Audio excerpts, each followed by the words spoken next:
तो चलिए स्टार्ट करते हैं। क्लास 10th का सब्जेक्ट संस्कृत है ये, और कल हम लोगों ने स्टार्ट किया था इसका चतुर्थ पाठ है, यानी कि पाठ 4, और ये हमारा पार्ट 2 है, यानी दूसरा भाग है। पहले भाग में हमने पूरा चैप्टर का जो भी एक्सप्लेनेशन था, एक एक वर्ड का हमने पढ़ा, कहानी को समझा। आज हम लोग किताब में जो पेज नंबर 29 में दिया है इसका मौखिक प्रश्न उत्तर, उसको आज हम लोग कवर करेंगे। ठीक है। पाठ का नाम है संस्कृत साहित्य लेखिका, संस्कृत साहित्य में लेखिका। तो चलिए स्टार्ट करते हैं। पहला क्वेश्चन समझते हैं। अगर आप चैनल पे नए हैं तो प्लीज़ चैनल को सब्सक्राइब करके बेल आइकन दबाएं, ताकि जैसे ही वीडियो अपलोड हो आपके पास तुरंत उसका नोटिफिकेशन चला जाए। पहला प्रश्न है हमारा, एक पदेन उत्तरम वदत। एक पद में उत्तर बोलिए। कितने पद में उत्तर बोलना है? एक पद में। कौन नंबर प्रश्न है? विपुलम किम अस्ति। विपुल यानी कि बहुत अधिक, किम क्या, अस्ति मतलब है, बहुत अधिक क्या है? तो संस्कृत साहित्यम। सबसे अधिक क्या है जी? संस्कृत साहित्यम। ख नंबर प्रश्न है कि विपुलम संस्कृत साहित्यम कै संवर्धितम।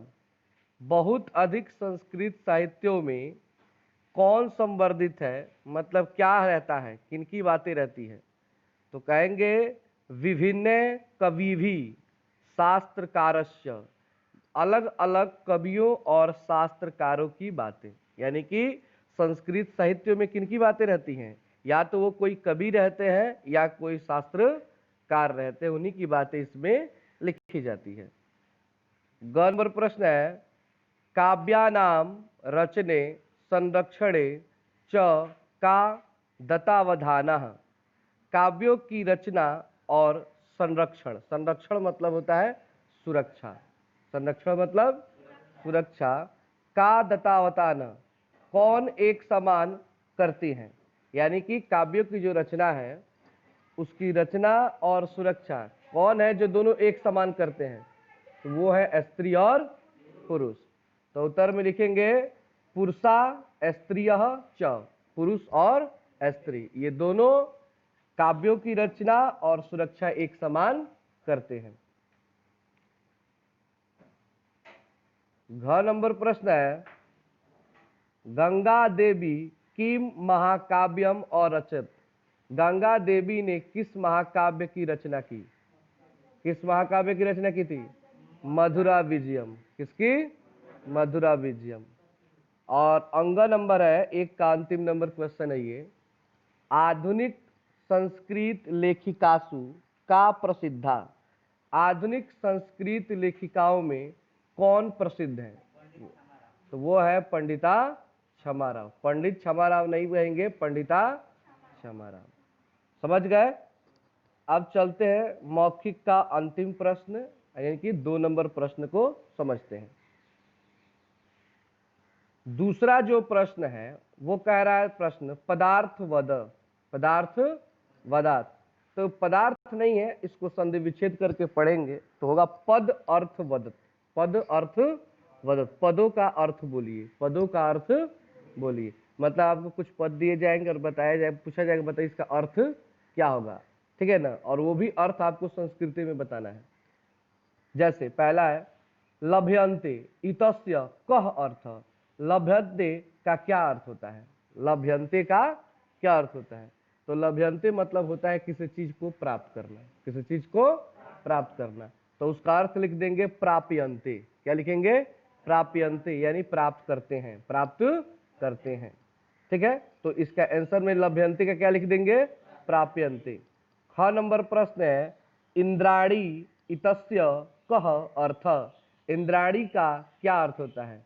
तो इंद्राणी किसको कहते हैं? इंद्र भगवान की पत्नी को इंद्राणी कहा जाता है। जिस तरह ऋषि के पत्नियों को ऋषिका कहा जाता है, उसी तरह इंद्र भगवान की पत्नी को क्या कहा जाता है? इंद्राणी। तो यहाँ पे आप उत्तर में लिख देंगे इंद्रस्य पत्नी। इंद्रस्य पत्नी, इंद्र की पत्नी।